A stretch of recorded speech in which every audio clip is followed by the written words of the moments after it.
Lost Records, Bloom and Rage. Dave, I know you're super excited about this game, aren't you?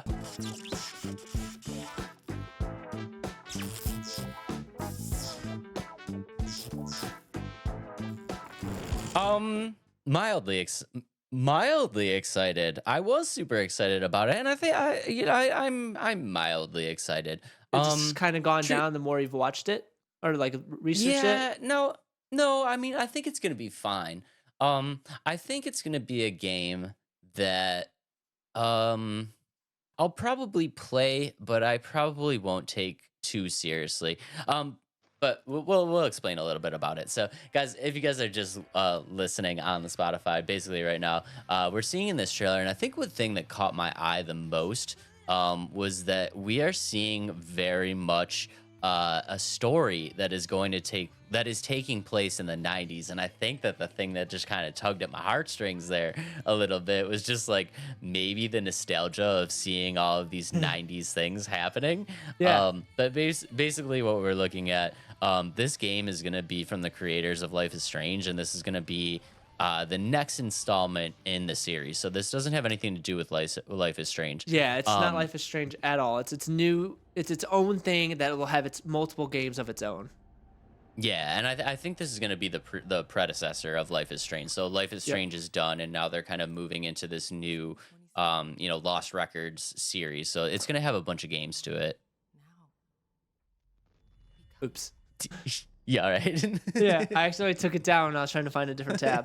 That's funny. But Nice. yeah, so this game is going to come out this year as well. Like you said, it's made by the same people that created uh, the Life is Strange. This is completely different than Life is Strange. And essentially, so I think it starts in the 90s, but it will turn into like present day because it's supposed to take 27 years later. So this group of four friends looks to be going through something together in the 90s, and then they have something happen. They're like, oh, I vowed to never talk to each other.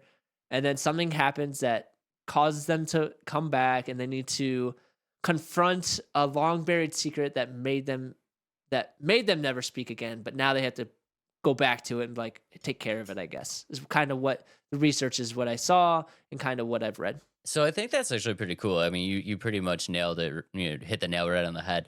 The game does start in 1995, and then something happens in the summer of 1995, and I think from looking at the trailer and then looking at that, so if you guys were just listening on a Spotify, there's a scene in the trailer where they're walking through the woods all together, and it looks like they stumble upon something.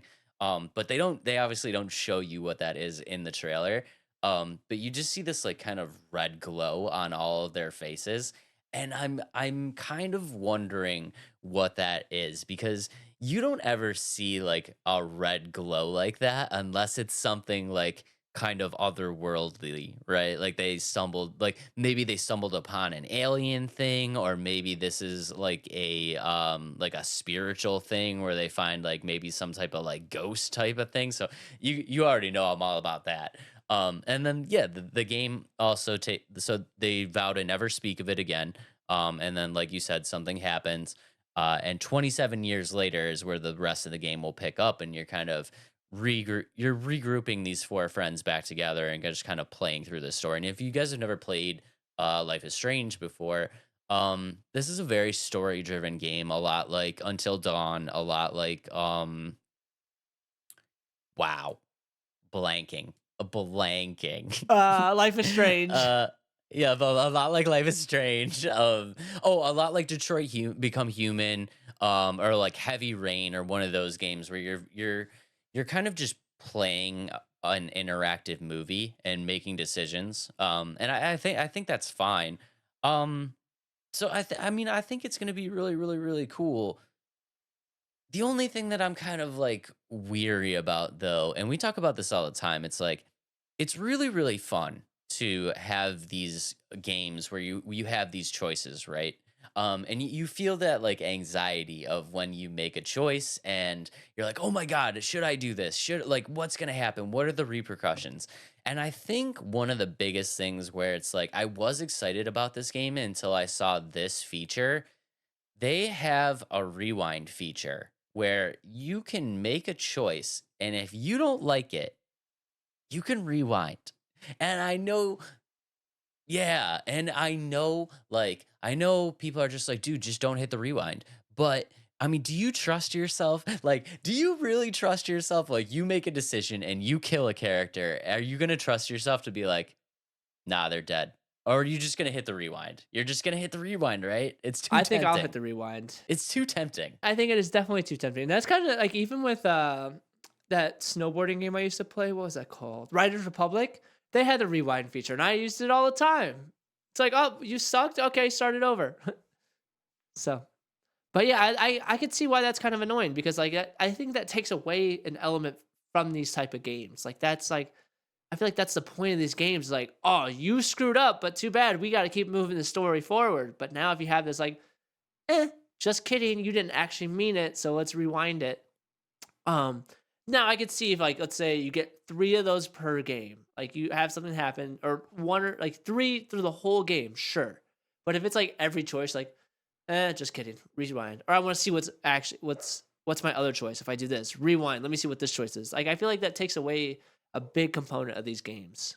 Yeah, it really, really does, and it's like, I know people are probably just saying like, "Dude, just don't hit the rewind." And I feel like there's a bunch of gamers out there like me, and I do believe Adam that maybe just don't have that like self control to be like, "Nah, that character is dead now." It's so easy to just be like, "Back to life."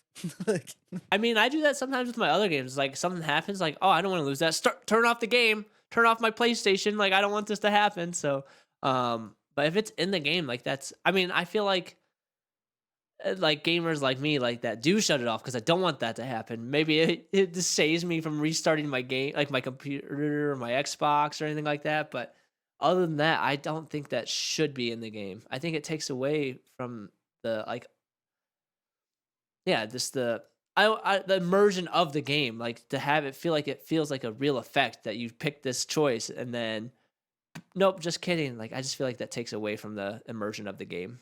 I don't know. Also, a little bit on the storyline. It's like, 1995 and then 27 years later. It's like, do you feel like this is kind of like an it scenario? Like we're playing it part one and part two together in the same game. Maybe I had one of my questions for you was like, "What do you think the story's gonna be about?" And that's funny that you say that. I don't know. I will say, like, this isn't my type of typical game that I'll play, but I'm intrigued of what the story is gonna be. Like, what is bringing them back together? What separated them back in the day? Um, I'm wondering if they actually, like, killed somebody and, like, they got, like, this beam of light is, like, them getting caught. I don't know. Yeah, I mean, it could be that. It could be.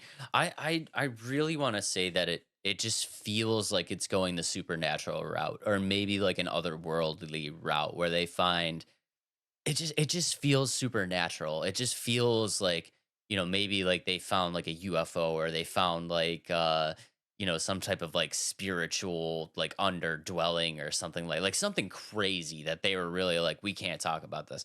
Um and I really like that stuff, but now actually kind of talking to you about this, I think maybe a more I don't want to say real world situation, because let's not get into that conversation of whether aliens and supernatural stuff exists. But like, yeah, like maybe a situation like that, like, so like, I know what you did last summer where something bad happens, that Or something happened to one of them. Maybe there's actually 5 friends and, like, she, like, got trapped in this maybe like a Stranger Things situation ooh, where it's like this girl got, ooh. like, sucked into this thing and there's actually 5 of them, but they're like, we don't know what happened to Jenny." Like, Jenny just she went to the woods and disappeared. We couldn't find her, and, like, they found this pit, and they're like, "Hey, Jenny, push, like, see what's in there."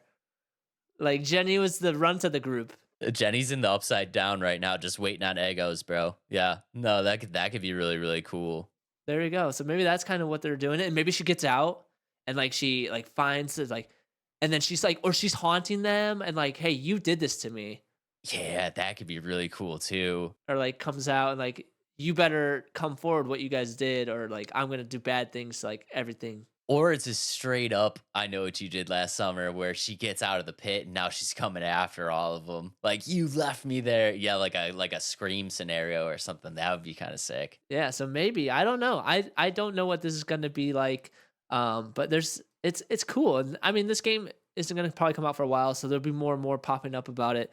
But I just think there's a lot of ways they can go with this storyline. I just think it's gonna be they made a choice, and now that choice, like somebody or something, like is coming back for them. Like, hey, you said this is what was gonna happen, but it never did. So you guys got to take care of it. You know what I mean? Something like that.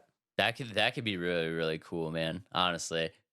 But it would be sweet if one of those things came into fruition and we were like, "Let's talk nerdy, nailed it." We But just call it, yeah. yeah, I We guess 10 different stories, but one of them sticks. So one of them might stick, guys, and then we'll be famous. But yeah, honestly, I think it's gonna be really, really cool. And like, you know that I love these games. I love, like, all the way going all the way back to Heavy Rain. I really love these story based games where you're basically like interacting with a movie, and I think that's really, really cool. And it's maybe not a game for, streamers to play, or for, playing it with groups of friends or something. But if you really just want like a good single player experience where you just kind of like sit down and immerse yourself in this world, I think people really, really enjoy that still. And like we said, it's going to be from the creators of Life is Strange, so we know that they're going to do it right. Life is Strange has been, wildly popular since it came out, and I think they're going to do it right. And they said that they're bringing back the core mechanics from Life is Strange. So if you do love that series, not much is going to change in the term of core mechanics. It's going to feel exactly the way that it should feel. And they did say that they revamped the dialogue mechanic a little bit to make you feel a little bit more connected to the player. So I'm curious to see how they're gonna do that, because I don't know how they can change the dialogue mechanic to make you feel more connected. So I don't know if that's just kind of smoke and mirrors, but I'm curious to see if they did do any kind of changes to that mechanic. But I think it's gonna be really, really cool. I love these stories, and yeah, the 1990s throwback just pulled up my heartstrings a little bit. I was like, oh snap. I like the first initial looks of it too, and like overall, like the animation of these games is really cool, and just the art style. I just think that's a really cool aspect of these games. They always look really, really good. I mean, visually, they always look stunning. So I'm super excited for it. Yeah, I was weary on, like, The rewind what feature. I'm on the rewind feature. That's kind of where I was like, but um, Maybe you can turn it off from the beginning of the game. Like you're doing like, do you want this option? And you can say no, like from the beginning, before you even have any like thought of going into the game. Like you don't have any like parts, like you know what I mean. Like you're not invested in it yet. So you're like, oh no, I won't need that, and you can just turn it off. I will 100% turn it off if it's an option in the beginning. So guys, please, please make that happen. Make that rewind feature optional, and allow me to turn it off before I get invested and fall in love with the character, because I don't trust myself to leave them dead if there's a rewind right there.